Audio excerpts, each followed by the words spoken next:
El maravilloso mago de Oz, de Lyman Frank Baum. Capítulo 14. Los monos alados. Recordarán los lectores que no había camino, ni siquiera un senderillo, entre el castillo de la bruja maligna y la ciudad Esmeralda. Cuando los 4 viajeros iban en busca de la bruja, ésta los vio llegar y mandó a los monos alados a capturarlos. Así pues, resultaba mucho más difícil hallar el rumbo entre los campos salpicados de flores de lo que lo era viajando por el aire.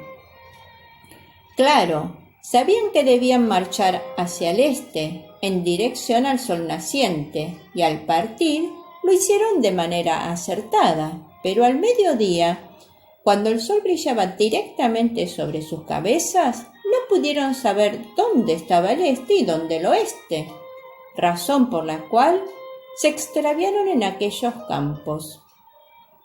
No obstante, siguieron marchando hasta que llegó la noche y salió la luna. Entonces se acostaron entre las perfumadas flores y durmieron profundamente hasta la mañana. Todos ellos menos el espantapájaros y el leñador.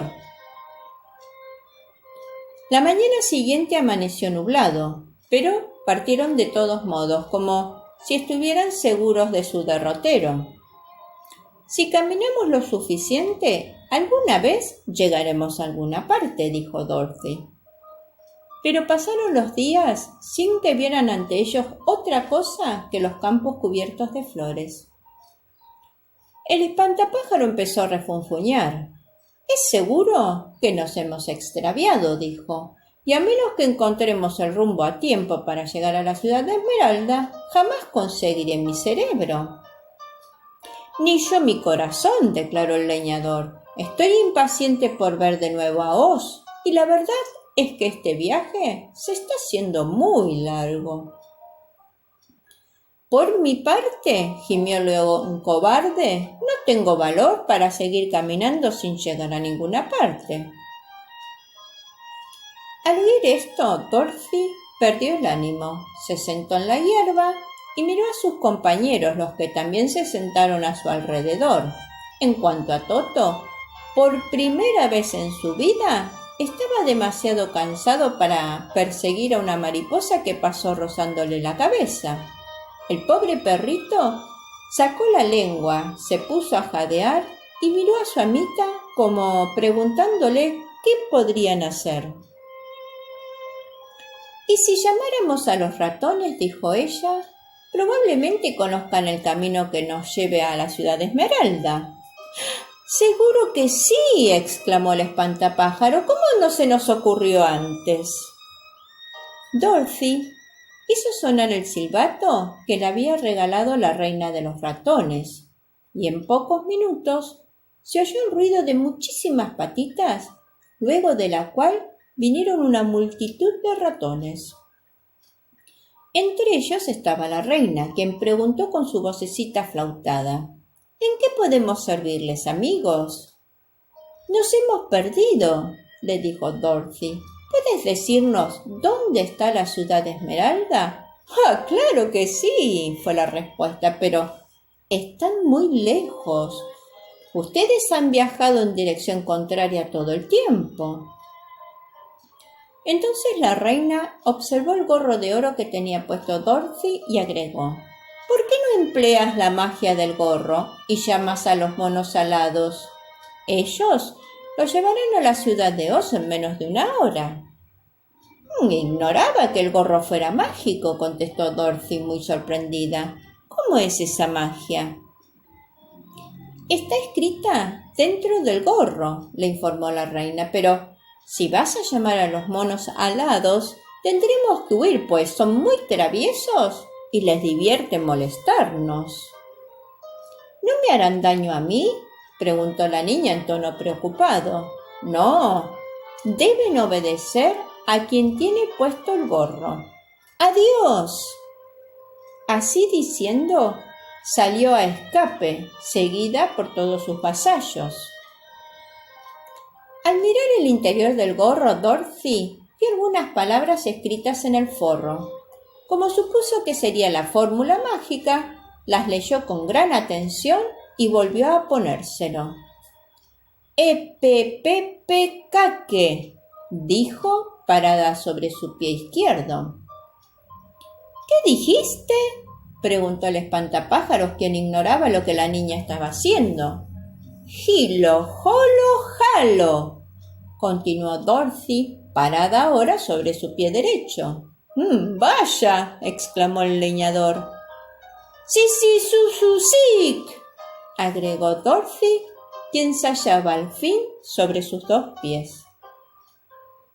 Con esto terminó la fórmula mágica y enseguida oyeron un gran batir de alas al aparecer sobre ellos los monos alados. El rey se inclinó profundamente ante la niña y le dijo: «¿Qué nos ordenas?». «Deseamos ir a la ciudad de Esmeralda y nos hemos extraviado», replicó Dorothy. «Lo llevaremos nosotros», manifestó el rey. No había acabado de hablar cuando ya dos de los monos tomaron a Dorothy en sus brazos y se alejaron volando con ella. Otros se apoderaron del espantapájaros, del leñador y del león, y uno más pequeño tomó a Toto y voló tras los otros, aunque el perro se esforzaba por morderlo.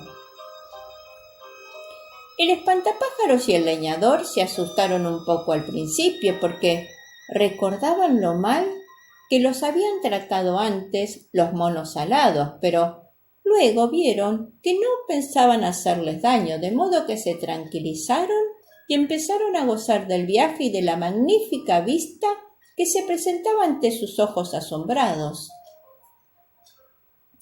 Dorothy se encontró viajando cómodamente entre dos de los monos más grandes, uno de ellos el mismísimo rey. Ambos habían formado una sillita con los dedos entrelazados y la llevaban con gran suavidad. «¿Por qué tienen que obedecer a la magia del gorro de oro?», preguntó ella. «Es largo de contar», contestó el rey soltando una risita, «pero como el viaje también será largo, ocuparé el tiempo en relatarte la historia, si así lo deseas. La escucharé con mucho gusto». «En otra época éramos un pueblo libre», comenzó el rey. «Vivíamos felices en el bosque, saltando de rama en rama, comiendo nueces y frutas, y haciéndole lo que nos venía en gana sin tener que obedecer a ningún amo.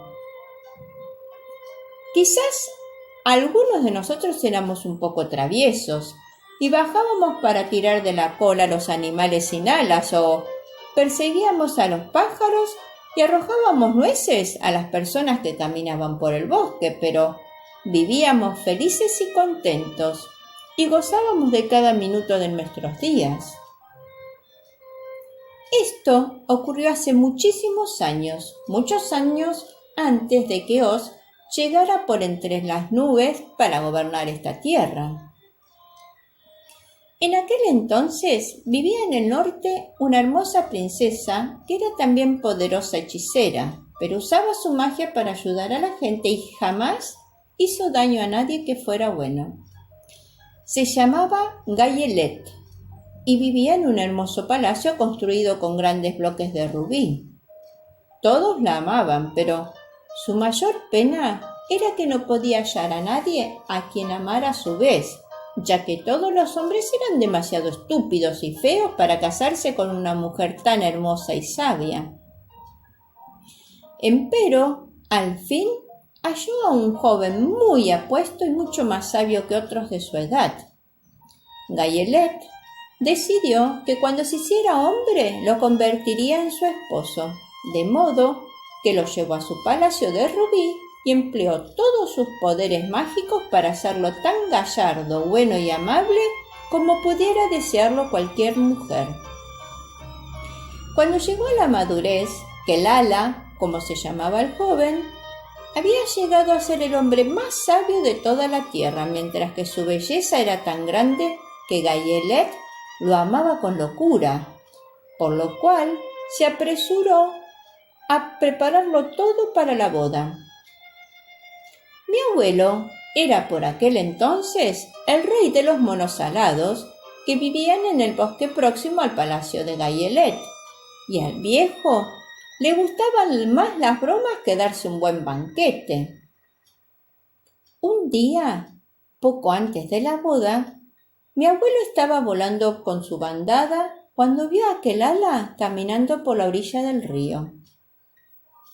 El mozo vestía un lujoso traje de seda rosada y terciopelo púrpura, y a mi abuelo se le ocurrió ver cómo reaccionaba a sus bromas, así que bajó a su bandada, se apoderó de aquel ala, lo llevó consigo hasta el centro del río y allí lo dejó caer al agua. «Nada, un poco, amigo», le gritó mi abuela, «y fíjate si el agua te ha manchado las ropas». Que el ala era demasiado prudente como para no nadar, y en nada le había afectado su buena fortuna. Se echó a reír al sacar la cabeza a la superficie y fue nadando hasta la costa. Pero cuando Gayelet fue corriendo hacia él, vio que el agua le había arruinado sus lujosos ropajes. La princesa se puso furiosa y, por cierto, no ignoraba quién era el culpable, de modo que hizo presentarse ante ella a todos los monos alados y dijo al principio que se le deberían atar las alas y arrojarlos al río, tal como ellos lo habían hecho con Kelala. Pero mi abuelo rogó con gran humildad que los perdonara, pues sabía que los monos se ahogarían en el río con las alas atadas. Por su parte, Kelala intercedió en favor de ellos, de modo que Gayelet les perdonó al fin, con la condición de que los monos alados deberían de salir de allí en adelante y obedecer por 3 veces al poseedor del gorro de oro. Este gorro se había confeccionado como regalo de bodas para Kelala, y se comentaba que había costado a la princesa un equivalente a la mitad de su reino. Claro que mi abuelo y todos sus súbditos accedieron sin vacilar, y es así como ocurre que somos 3 veces esclavos del poseedor del gorro, sea éste quien fuere. ¿Y qué fue de ellos?, preguntó Dorothy, que le había escuchado con profundo interés. Como Kelala fue el primer dueño del gorro de oro, contestó el mono, también fue el primero en imponernos sus deseos. Debido a que su esposa no podía soportarnos cerca, después de que hubieranse casado, él nos llamó al bosque y nos ordenó que nos mantuviéramos siempre alejados de Gayelet, cosa que nos alegramos mucho de hacer, pues todos le temíamos. Esto fue todo lo que tuvimos que hacer hasta que el gorro de oro cayó en manos de la maligna bruja de Occidente, quien nos obligó a esclavizar a los Winkies y después a arrojar al mismísimo Oz de la tierra de Occidente. Ahora el gorro es tuyo y por 3 veces tienes el derecho de imponernos tu voluntad. Al terminar el mono su relato, Dorothy miró hacia abajo y vio los relucientes muros verdosos de la ciudad de Esmeralda. Aunque se maravilló por lo veloz del viaje, le alegró también que éste hubiera finalizado. Los extraños simios bajaron suavemente a los viajeros frente a la puerta de la ciudad. El rey se inclinó ante Dorothy y luego se alejó volando a toda velocidad, seguido por todo su grupo. «Ha sido un magnífico viaje», comentó la niña. «Sí, y una forma muy rápida de salir de apuros», dijo el león. «Fue una suerte que te llevaras contigo ese gorro maravilloso». Una mágica solución para una magnífica historia. ¿Lograrán ahora nuestros amigos sus anhelos alcanzar? Fifi la Cuentacuentos agradece tu escucha. Anhela que este capítulo haya sido de tu agrado. te invita a suscribirte a su canal para que cada domingo de sus estrenos puedas disfrutar.